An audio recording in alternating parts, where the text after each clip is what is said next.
But don't expect that we don't put effort and the Guru's blessings will simply drag us and give the wisdom emptiness. This is the illusion.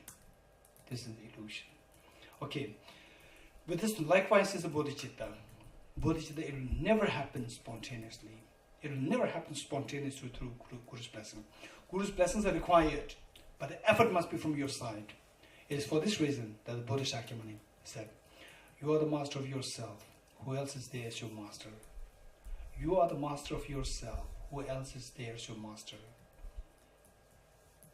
Right?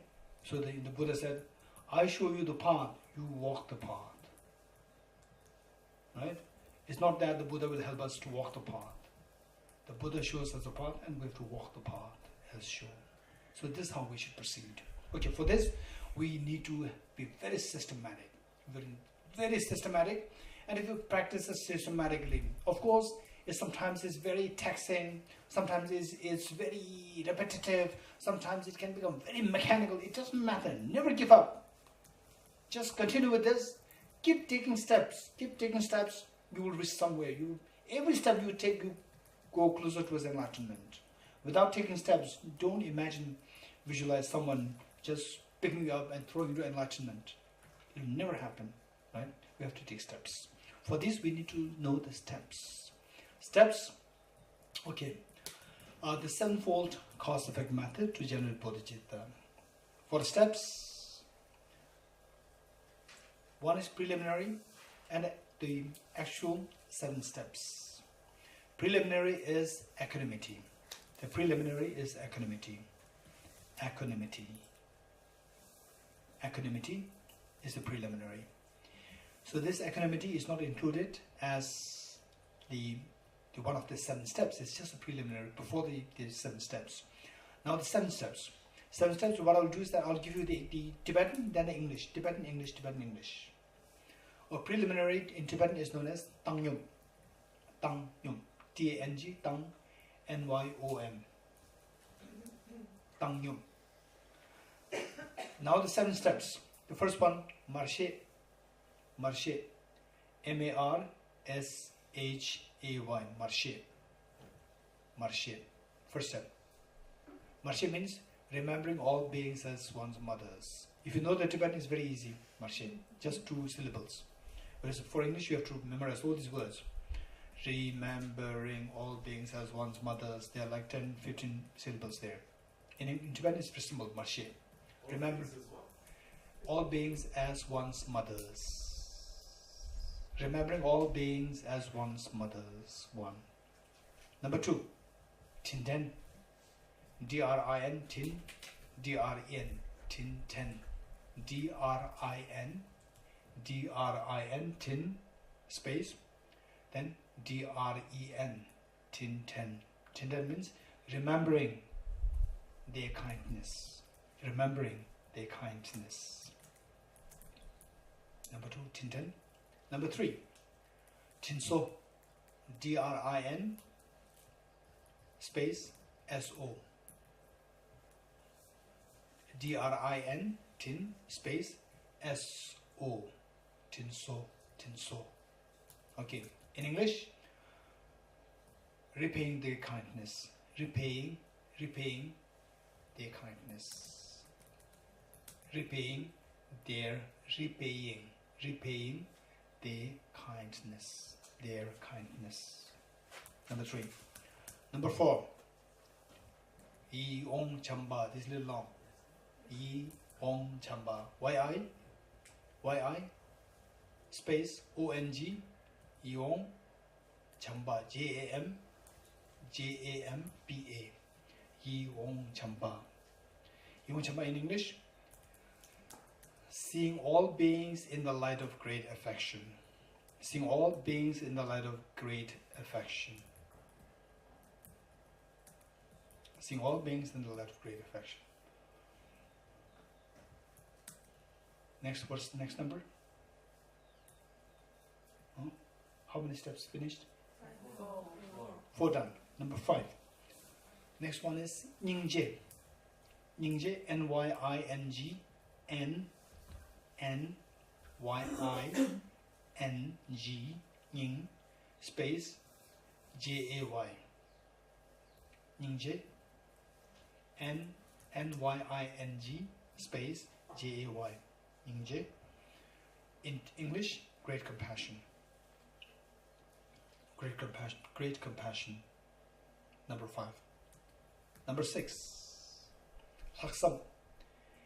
L-H-A-K-L-H-A-K-S-A-M. Laksam. L-H-A-K-S-A-M. Laksam. In English, altruism. Altruism. Awesome. Finally, number 7, Semke. S-E-M. S-E-M. K-A-Y. S-E-M-K-A-Y.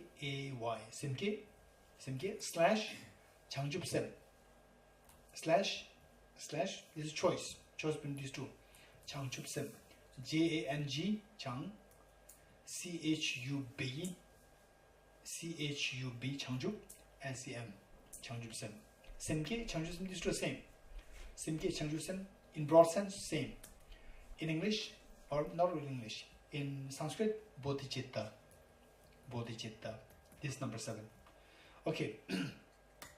Now you may be wondering, why these 7 steps? Why this practice involving the 7 steps, as indicated now, is known as the 7-fold cause-effect method. Cause-effect. Why cause-effect? Because the first 6 serve as the causes. The first 6 steps serve as the causes, and the 7th is the effect or the result. Bodhicitta is the result. Bodhicitta is the result. It is for this reason that this practice is known as the 7-fold cause-effect method. Okay. Now, the same. If I explain each of these steps, is very easy. It's very easy, right?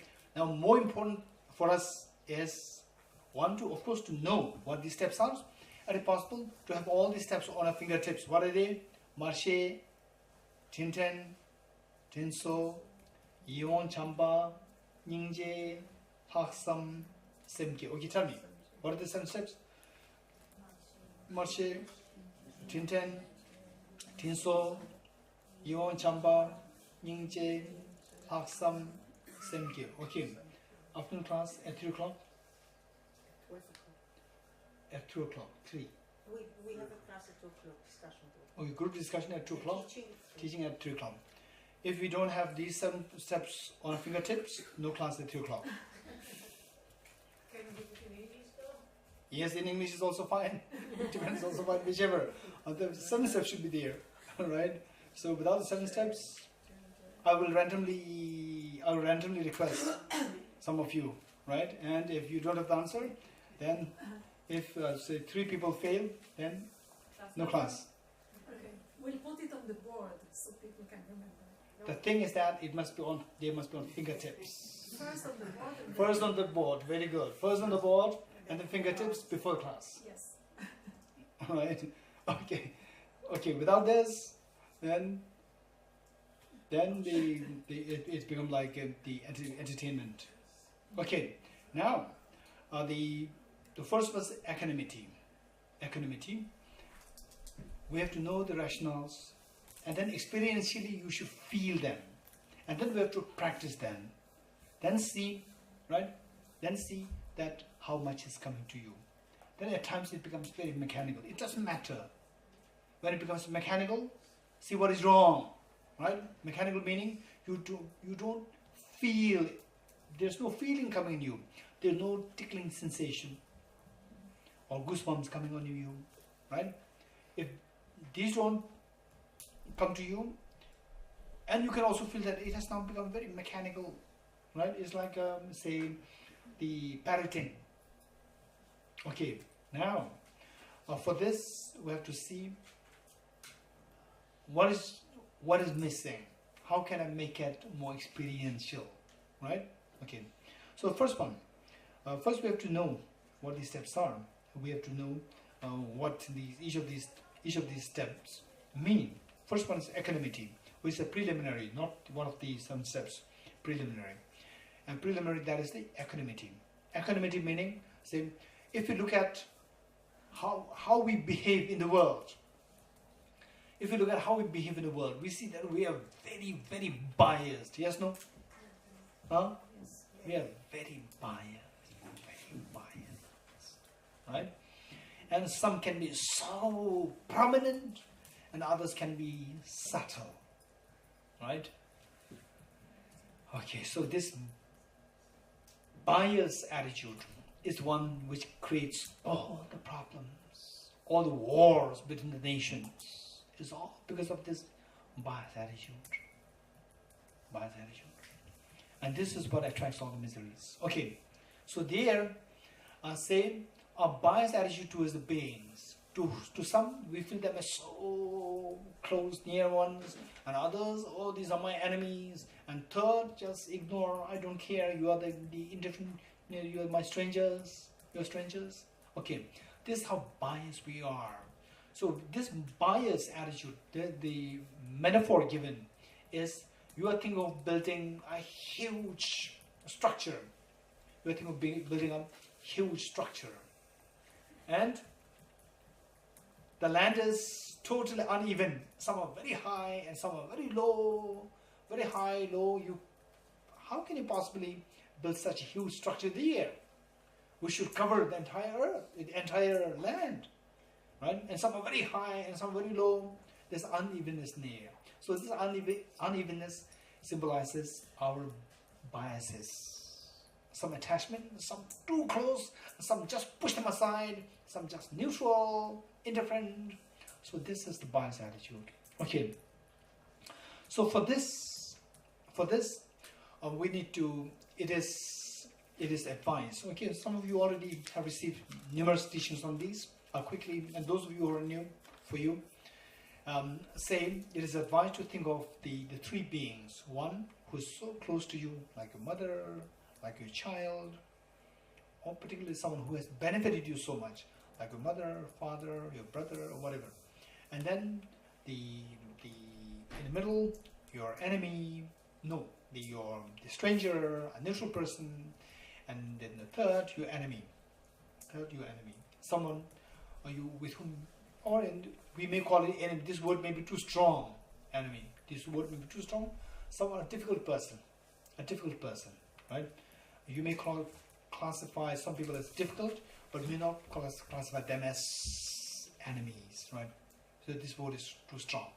Okay, same, very near and dear one, neutral person, and a difficult person. 3. Now, if you look at the neutral, the near and dear one. So first is the preliminary practice to acquire this, to build this equanimity, to balance your affinity towards these 3 beings. The first, near and dear ones. Near and dear ones will just see how the person appears to you. Oh, very nice. What is your emotional reaction? A deep, profound affinity, or intense affinity.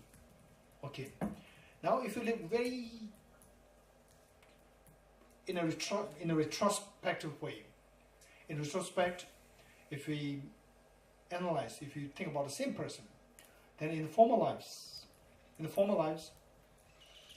the same person who now I discover as very beneficial, very kind to me, the same person have been so many times our enemies in the past lives.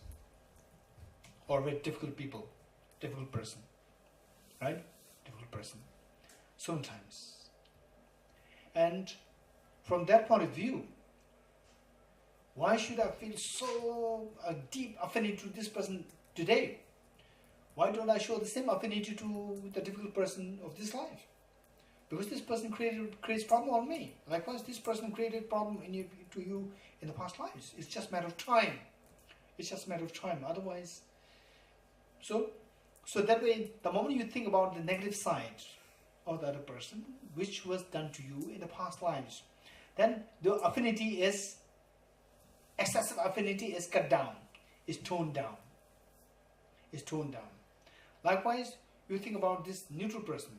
This neutral person also not neutral, right? In the past, this person had been so many times my enemy, so many times my mother, like this. It's not really neutral. If this person, who I consider as my mother in this life and so kind and I should be caring, then this person also had been my mother in so many lifetimes. It's not a neutral person. So many times have been my enemies. So that way, if I were to really feel attached to my mother of this life, I should be equally attached to this person, the neutral person. Equally, I should be attached to the challenge, the person who is very difficult person. Because the same person, what I qualify as difficult now, the same person have been my mother so many times in the past lives. So incredibly beneficial person in the former lives, right? So if you think like this, then you see that your attachment, excessive attachment to the mother, or excessive attachment to your bias towards the close ones will be toned down, like the heel being cut, and where there's a hole, dent, so you fill them up with the difficult people. Your anger will subside, and your affection will flow towards the difficult people also. So that way, what is hollow there, what is dent there, is being filled, and what is so high rise will be cut, and the land will become even, balanced. Likewise, our mind will become balanced in this way, that excessive attachment towards the near and dear ones is toned down, and your aversion, pushing the difficult people, will also be toned down, and the affection flows. And the neutral people, you are not inactive, you are being very active. Either I should be as affectionate as how I do to my mother, or I should be seeing them the way I treat my enemies. They know what they are neutral. So all three now, they are all equal. They're all equal. There's no difference. So the more we seriously think,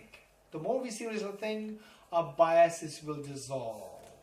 And believe it or not, many of the problems are created by our biases. Right? Okay. For this, I know you have a question. Yes? I have a question about you said that the way to understand the indifference is by thinking or about past life, what could have been. How do we know that there's a past life? No, I didn't mean. How do you rationalize? How do you rationalize The existence of the past life. existence of a certain being in relation to me in a past life? Yeah, to make it simple, how do we know that there's a past life exists? This is a very serious question. Okay, this is a very serious question. The question is, you can put it as how do you rationalize? There are some people connected to you in your past. Finally, the past life has to be established. With this, the rest of the problems will be solved. Right? So this is a very serious question. Why I am doing this here at this moment, in the absence of the 12 people, is because this is the one which is quite challenging, and the second one is very convincing, right? So I kept deliberately, oftentimes I don't do the first one, because to do the first one I need another 2 months, at least 2 months, right? At least 2 months. Okay. Now to make it very quick, I'll say in the first place, how can I know that there is past life? This question. Before I speak on this, before I speak even a word on this, let me tell you, past life, the rebirth, it is very difficult to prove. It is equally difficult to disprove. Don't forget it. Start from this attitude. It is very difficult to prove. It is equally difficult to disprove. Don't forget it. This is so important. With this attitude, then to gain conviction in the rebirth is much easier. Otherwise, it cannot be proved. Just you go like with this kind of attitude, then you are not at all ready to digest the rationales behind the rebirth concept. Okay, how should we start? That with the awareness, with the conviction that just as it is difficult to prove, it is equally difficult to disprove. Don't forget it. Don't forget it. Okay. I think that they're expecting us at the dining room. Yes. It's not only us, so Okay. So with this, how do we know that the rebirth exists at 3 o'clock? okay. Yes. 3 or 2? 3. 3 o'clock. 3 o'clock.